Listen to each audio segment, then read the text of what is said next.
Hi, and welcome to Real Estate Mastermind, a program geared to dissecting the real estate industry in Ghana, Africa, and beyond. I'm your host, Chris Nee. Stay tuned as we bring you the very first episode in our journey to broaden our knowledge in one of the fastest growing industries in the world today.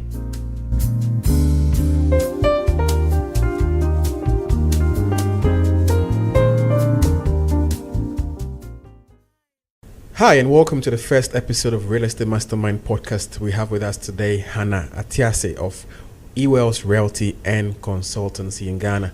Hannah Atiase has managed to master every aspect of real estate, and prior to relocating to Ghana, Hannah Atiase was a successful property investor by flipping for-profit properties throughout Charlotte, North Carolina. Simultaneously, Hannah Atiase joined one of the premier lending exchanges in the US, focusing on offering mortgages and refinance loans, home equity loans, and lines of credit. By the end of her tenure, she had facilitated in over $10 million in closed loan transactions. With her well-rounded experience in all areas of industry, Hannah prides herself on providing solutions for both buyers and sellers. Ms. Atiase has combined her dedication and experience to making a giant footprint in a high-end luxury market in Ghana. Her professional character allows Hannah to build and maintain solid relationship, which explains why her business grows continuously, mostly from referrals and repeat clients.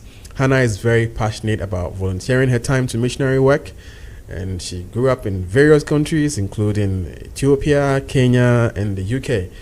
Hannah attended the University of North Carolina at Charlotte. Hannah, you're welcome. Thank you, Chris Nee. It's such a pleasure to be here. I really appreciate it. It's an honor. Wow. Okay, let's go straight into the topic for today, real estate investment in Ghana. When we say real estate, what do we mean by that? And is that your first love? Because with your profile, I can see you really love real estate.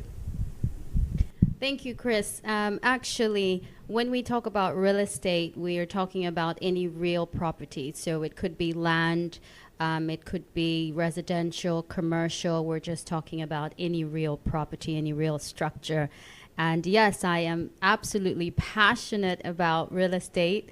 No, it's not my first love. Jesus is, but I'd say real estate is my second love.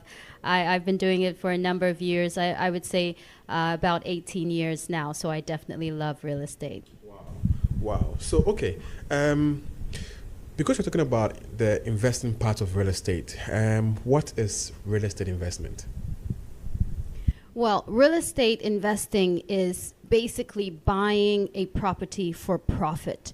The profit comes in either rentals or sales or even management of the actual property. So buying property for profit is what we term as real estate investing.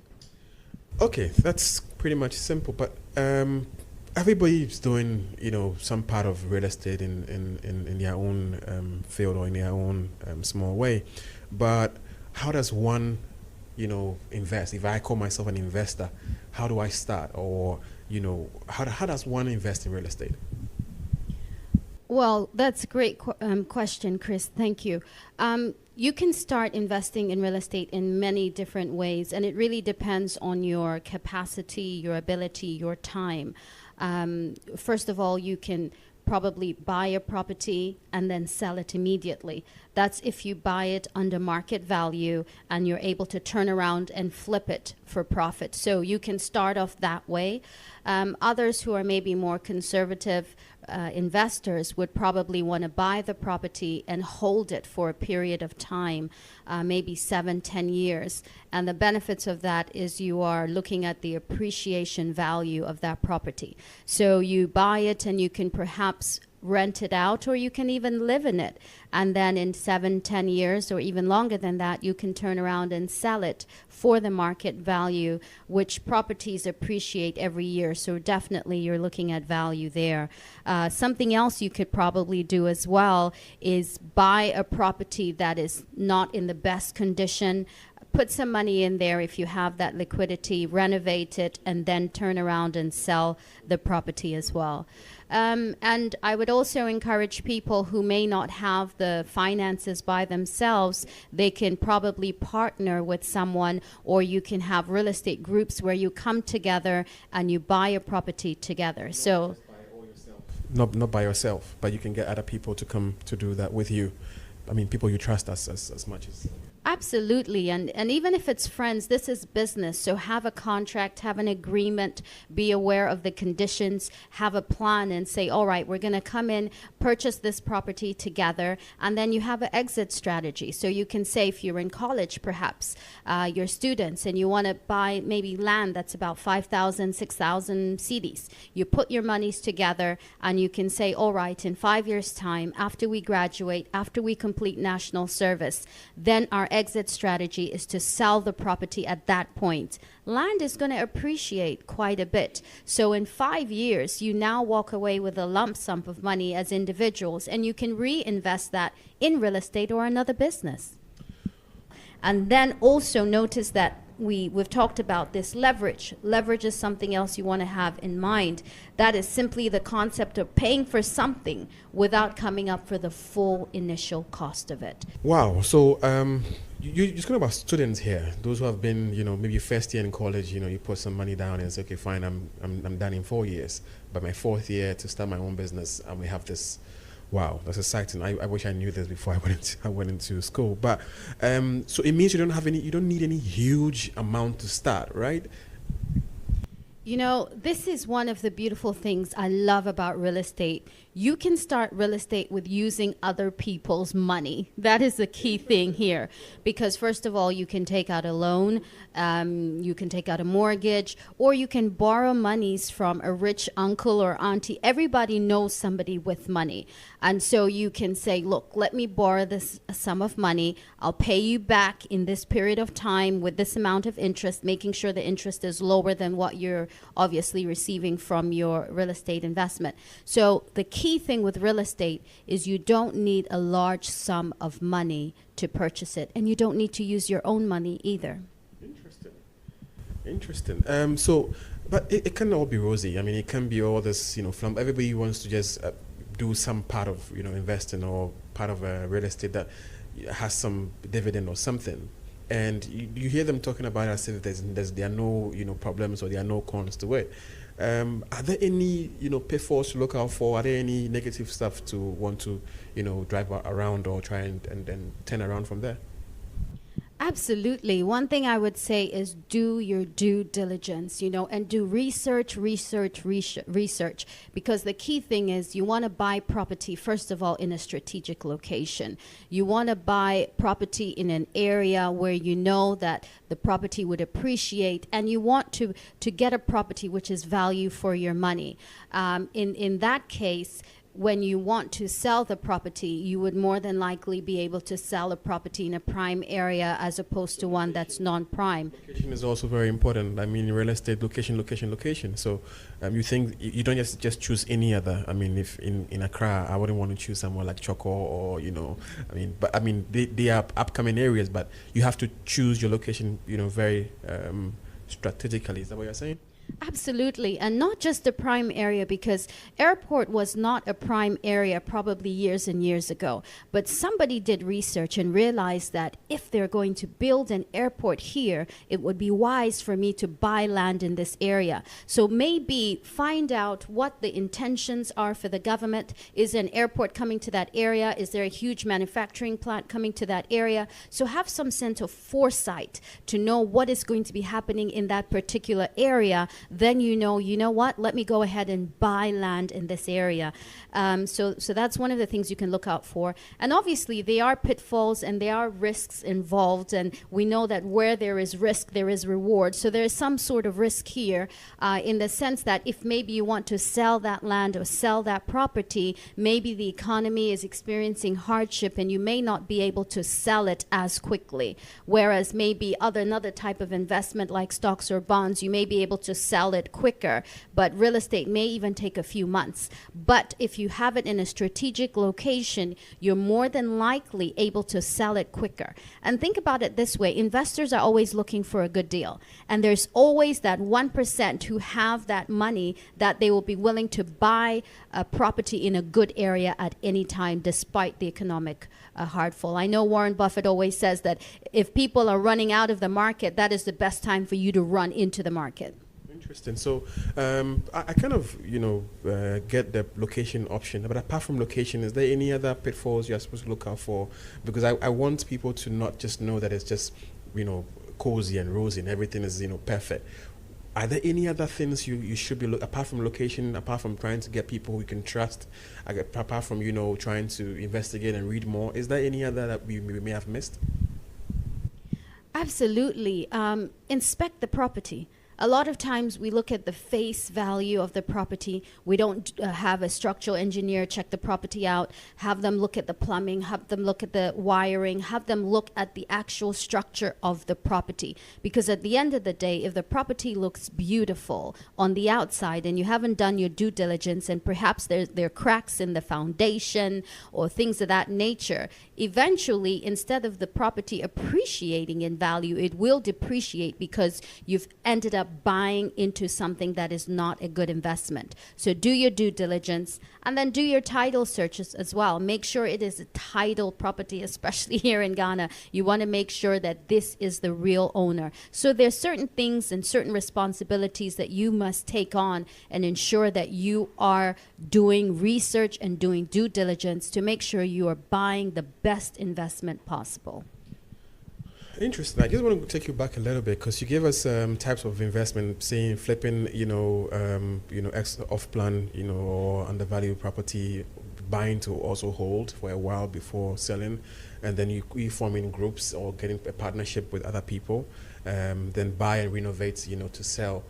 Are there any other, that we have to look out for? Well, when I was in the U.S., what I used to do is I used to buy properties off of auctions. And I know they have auctions here as well. And those properties are sold under market value. This is a good deal it's a good bargain. So you could probably even go to auctions and look at undervalued properties. And then you would be able to turn around and sell it. And then also, some people don't want the hands-on approach. So if you have bare land that's sitting somewhere, why don't you contact one of the real estate agents through the Ghana Association of Real Estate Brokers and perhaps consider doing a joint venture? I mean, what I always say is, what do you have? Try and make the highest and best use of what you have. So if you have land and you have no developmental experience at all, why don't you partner with somebody who does, build apartments on that property, and now here you are, you own apartments just because you initially were the landowner. You have the land as your equity. You bring somebody, somebody's experience, or some people are to add up to your equity, and you do something together, and then you can split the proceeds. Is that what you're talking about? Absolutely.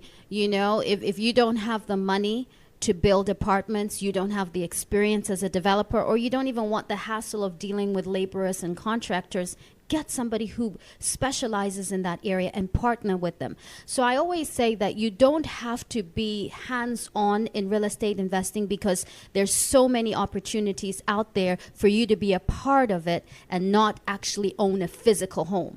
Just like we talked about the real estate investment groups, you can come together, put your money in a pool, and then purchase a property, and you end up getting the dividends for that every year or however you decide to put that. Speaking about the group, I know there's a Real Estate Investment Trust, REIT. Can you help me understand that properly? Yes. Well, what that is basically is, for example, there are funds out there that you can put your money into. And so you have a lot of people that put money into this fund. And then the fund manager goes out and does their research, their due diligence, and they can say, all right, great, we found a commercial property in perhaps airport. And so they use the funds that we've all put together to purchase that commercial property. And then you get a property manager who would manage it. And so with the rentals that come in every year, you would then be getting some of the profits or as dividends that would be paid out to you on a yearly basis based on how well that commercial property is doing in that space. So you probably would not have been able to buy that commercial building for $1 million if you had to do it by yourself. But if you have 1 million people putting in $1, now we all own a portion of that property, and now we're making dividends on it based on our shareholding capacity there. Since you came to Ghana, have you seen any of these trusts? Because I haven't seen one yet. And are they allowed to do only residential stuff, or there are other branches that these trusts are allowed to operate? I don't think we have any of these trusts yet. I know there have been talks about it, and it's been in the works. So I'm not familiar with any here. But I know in the U.S. they have so many funds, but I think you probably have to be a citizen there to be able to invest in these. But there's like Fundrise. There's so many mutual funds out there that, or very innovative, creative type of funds that are geared towards real estate investment, either residential or commercial. So the REITs are not only for residential stuff. People can come together and do, I would say, non-residential, like a mall. I mean, it will be exciting to see some people come together as a trust to want to build a mall or something commercial. Absolutely. It's geared towards malls. It's any real estate property that you could buy for profit. Now, so I have a couple of CDs or dollars, I'll say, and I don't know what to invest in. Would you go for land, or you go, like you said, either you do land or you do I'll say group stuff to buy maybe an off-plan apartment? What would you advise? What would you personally want to push it to? I would say that really depends. First of all, how much time do you have? How quickly do you want your money out? Second of all, how much do you have, and what is your buying power? Are you able to purchase a property in a prime area or non-prime area? So all these factors we have to take into consideration. But if you want your money out quickly, then even if you buy something off plan, right? And let's say it takes about 18 to 24 months to complete it. So for example, I'm buying this property off plan for $10,000, and it's going to be complete in 2 years. And we know that every year, let's say conservatively speaking, a property appreciates 15%. So in 2 years, that means that my property would have appreciated 30%. So the initial amount that I put down has now increased by 30%. So I would I would turn around and sell that property when it's completed. So I've put money down off plan. Now that it's completed, I turn around and I sell it and I make my money there. Or if you don't have a lot of money, what I probably would say is you could look at land, and you're a land specialist here, so you can probably give us more insight about this. But I would probably look at buying land because you don't have to do much with it. You could probably just wall it or service it or put pillars there or fence it, and then you could just hold it for a period of time, and then you turn around and sell it. So I'm sure you could tell us more about lands, but there's nothing to do with that. So, hi listeners, you've been listening to Real Estate Mastermind with me, your host, Chris Nee, and we've been speaking to the CEO of eWells Realty and Consulting. Her name is Miss Hannah Atiase. Stay tuned, we'll go for a short break, and we'll be back. Real Estate Mastermind will be right back. CBC Properties is a registered property brokerage company. It is a fast-growing property management, property leasing, property sales, property development and property consulting firm based in Ghana, with the vision of offering its services across Africa. We also offer marketing services of large pieces of undeveloped land for commercial and residential purposes, void of litigation. We have available registered land, carefully planned and zoned for mixed use at various locations across Ghana, with a large portion in the Greater Accra region. Log on to www.cbcghana.com for more information. CBC Properties, your property bank.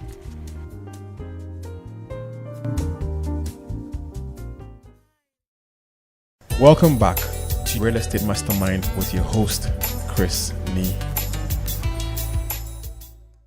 This is Real Estate Mastermind with your host, Chris Nee, and today we've been speaking to Hannah Atiase, CEO of eWells Realty and Consultancy.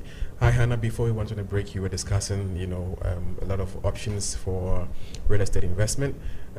We actually have spoken about what it is as real estate, what we'll define real estate as, and types of investment that we have in real estate, how to start, investment. I want to ask in my next question, which has to do with the 3 E's of real estate investment. I think off the mic we were discussing what makes it exciting has to do with the 3 E's. So what are the 3 E's in real estate investment? Well, first of all, one of the E's is education. You must educate yourself. It's with anything that you choose or desire to invest in. You've got to do your research. You've got to do your due diligence. And then after that comes enlightenment. That then gives you more insight, more knowledge, more information about the product that you're going to invest in, and then that will help you make wiser decisions. And then finally, empowerment.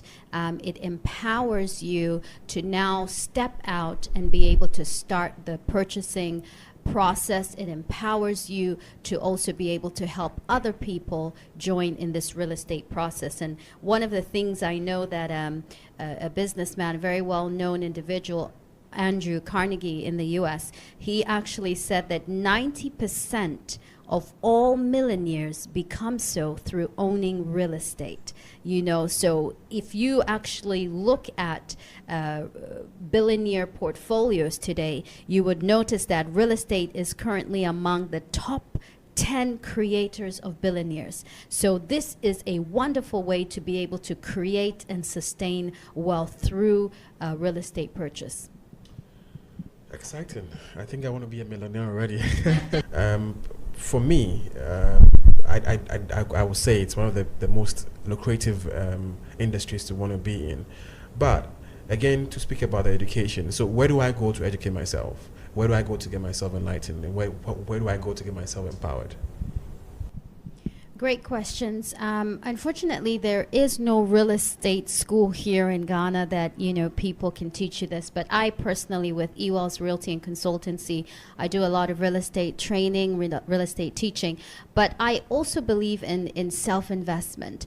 You can start reading books. Before I ventured out into real estate, I had read a lot of books. One of the first books I read was Rich Dad, Poor Dad by Robert Kiyosaki. That's one of the books I read.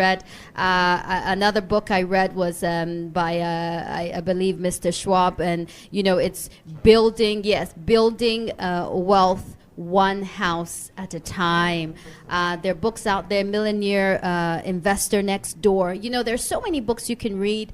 Nowadays you can go on Google.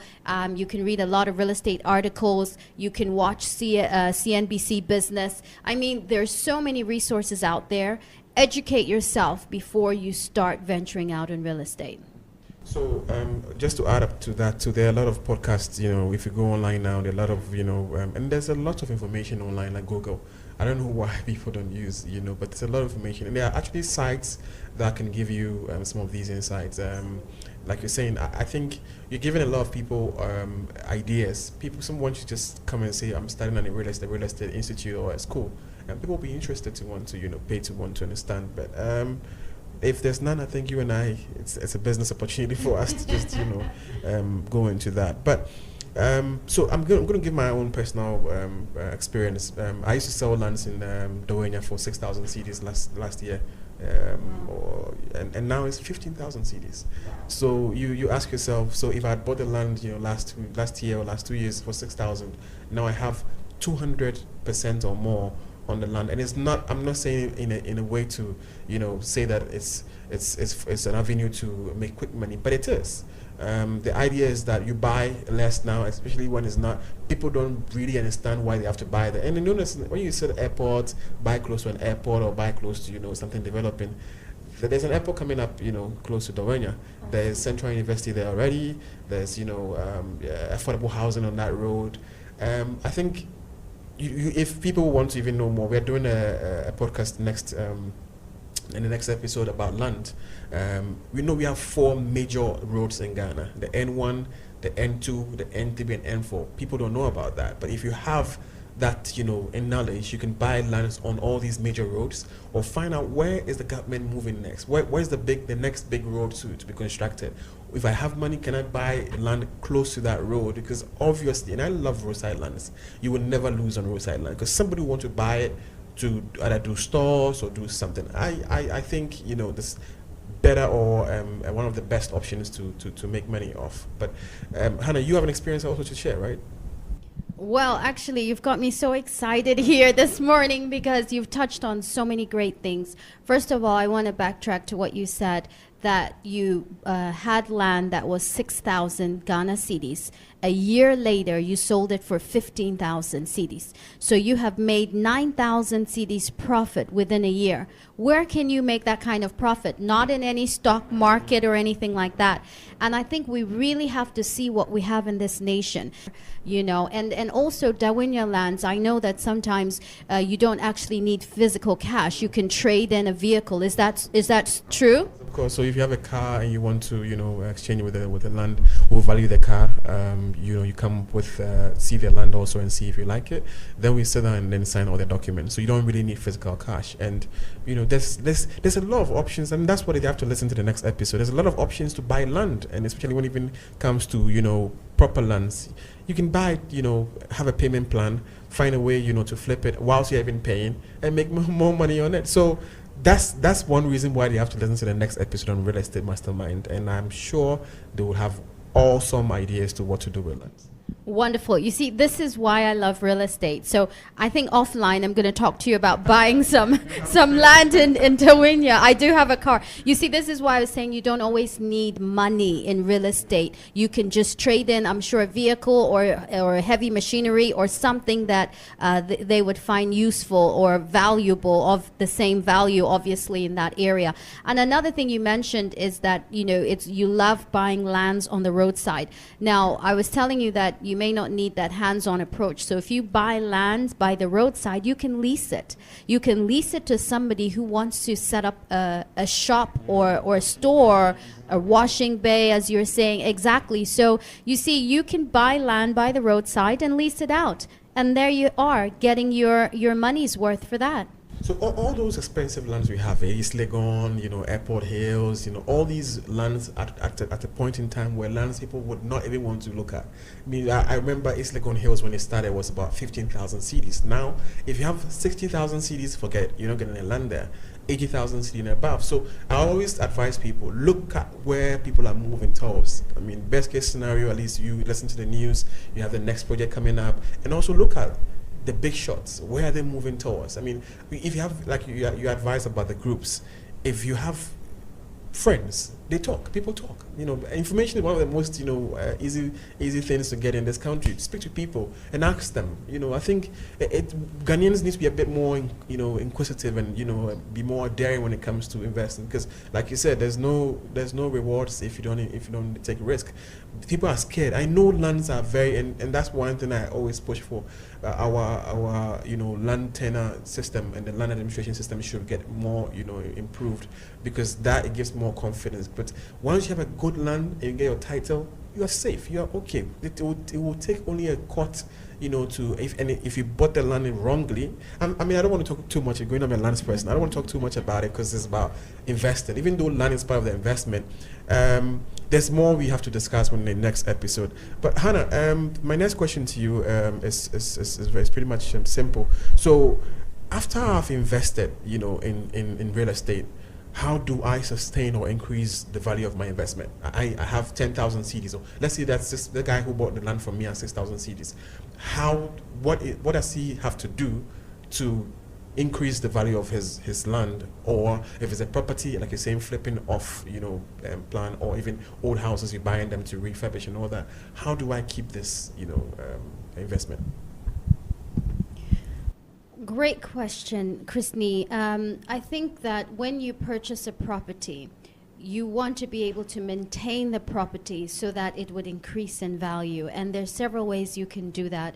First of all, if you bought it and it was registered, get it titled. That in itself adds value. Another thing you can do is make sure that you maintain the property, that it has good appearance. You paint it frequently, you have great curb appeal, you make sure that the property is kept well, the grass is cut, and also you can, the interior as well, like you can make sure that you do upgrades. Some people keep the same cabinets they had from when they first bought the property. The tiles are coming off, the flooring is not good, the ceiling is not good, so you can upgrade. You can move from probably to marble, or you can look at hardwood floors. You can remove some of that carpeting, so you could do quite a bit of upgrades with the property. Another thing is you can look at expansion. Maybe when you bought the property it was a two-bedroom house, but you have quite a large compound, so maybe you can think, yes, of expanding it to maybe a 3-bed, and so that increases the square meters, and now your home has added value to it. You also want to look at perhaps making sure, if you bought land and it was just bare land, bushy, get it walled, get it serviced as well, get it titled, and this increases value. So I don't just buy the land and sit and say, okay, I'm going to put this land there, 5 years I'll go back to it, and then I would have increased in my... What I mean, apart from the title and doing a wall and stuff, is there anything I have to add to it? Well, you could get it serviced as well. Make sure there's water, electricity coming into that land. You see, this is why I love real estate. And it's about working smart, not hard. Because even if I do buy land, just like you bought this land in Dawinya and a year later it appreciated in value. If I do buy land and I decide to do absolutely nothing to it for 5 years, it would still appreciate. That's why we call it no sweat equity. You're building equity and you're not sweating for it. So this is why I love real estate. Now, can you? I spoke about strategic, buying of lands or locations. But is there anything I missed out, or when you say strategic positioning or strategic purchase of lands, is there anything that you want to advise my listeners? I think we've touched on the main things. When we talked about strategic location, it could be a prime area, number one. Number two, it could be an area that has great potential. So just like you said that the airport would be coming towards, the Dawinya area, so we have foresight and we know that now that is potential. That could be the next airport residential area.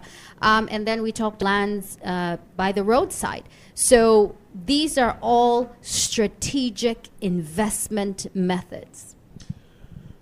I'm going to take you back a bit on the simple ways to start. So you said I can buy a land, so buy a land and lease it out to someone, or you let them use it for a washing bay, or use it for something, whilst they get the place a bI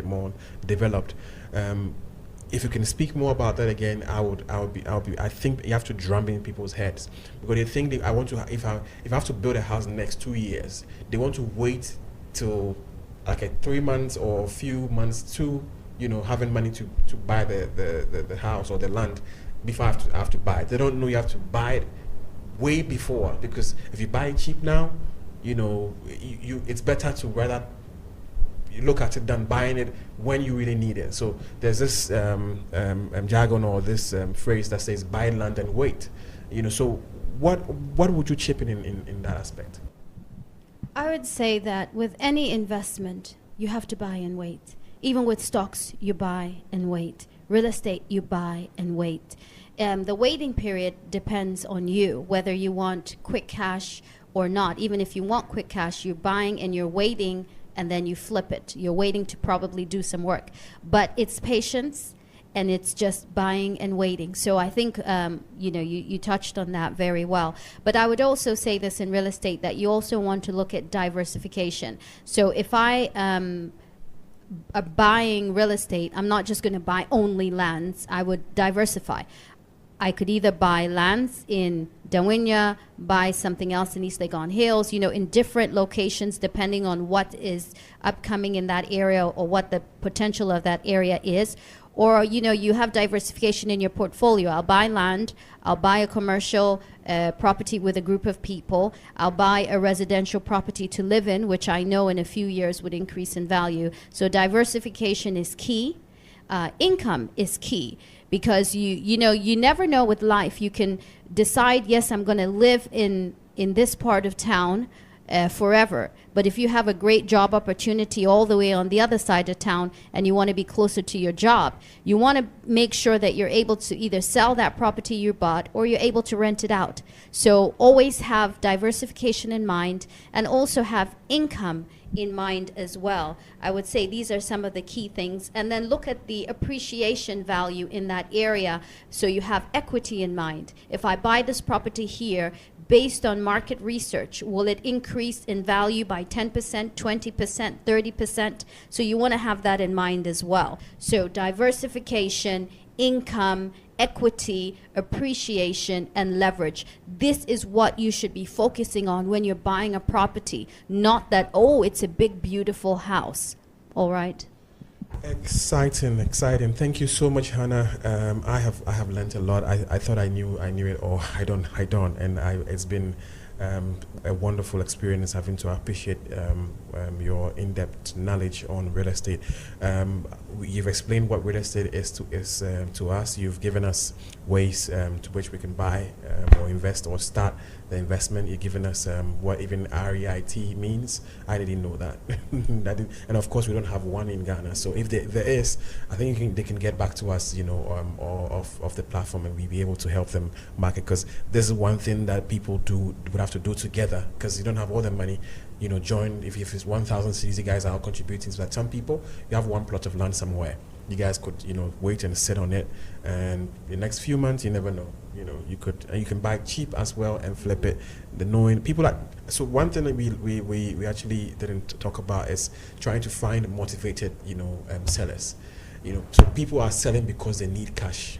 And those are people you need to go look out for, because they'll give you the land at a very, or the house at a very cheap price. And like you're saying, auction too as well. The auction is also not the best option to have cheap real estate. So it's something that we are supposed to, I would say, talk more. And I think this is not the end of our discussion. I'll actually bring you on the show again, because it's exciting. But before you leave, is there anything that you want to tell my listeners if it comes to real estate investment? Is there, I know you are known in the real estate industry in Ghana. Is there anything that we would have to point as one of your factors, or one of the reasons why you've been successful in this industry? First of all, you have to have passion for real estate. And as I said before, invest in yourself. Research. And also go with the mentality of buying a property beyond a home. You want to buy the property for profit. So, no, say that again. Buying a property beyond a home. What does that mean? Absolutely. You buy a property beyond a home, meaning that when you're buying a property, you're not just saying, I'm buying this house for my family and that is it. But you are thinking in the future, and you're saying you have a vision. I'm buying this property because I have looked at the income factor, the equity factor, the leverage factor. You've looked and considered all these things prior to buying a home. And look, when you're a homeowner, and perhaps maybe you want to even start a business, you can use your home as collateral and take out a home equity release, a home equity line of credit, and use that money to start a business. So you see, you can use your property as leverage. And also, like I said, if you are relocating, you can now rent out your property. Look, I know an individual who was working a regular job and started using part of his house as Airbnb. And the amount of money he was making every month was more than what he was working at his day job. And so he quit his day job, and now he just simply focuses on bringing in money through Airbnb. Okay, it's been a wonderful discussion with you, Hannah. I believe my listeners will agree with me. They're going to learn a lot from this episode. And we thank you so much for taking time, out of your busy schedules to be here with us. So hey there, join us in our next episode as we delve into another exciting topic in our real estate journey, what we call Real Estate Mastermind. Do not forget to hit the subscribe button on your Apple podcast or wherever you listen to your podcast.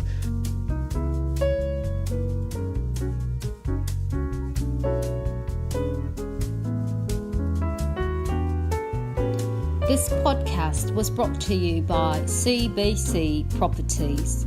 CBC Properties is a registered property brokerage company. It is a fast-growing property management, property leasing, property sales, property development, and property consulting firm based in Ghana, with the vision of offering its services across Africa. We also offer marketing services of large pieces of undeveloped land for commercial and residential purposes, void of litigation. We have available registered land, carefully planned and zoned for mixed use at various locations across Ghana, with a large portion in the Greater Accra region. Log on to www.cbcghana.com for more information. CBC Properties, your property bank.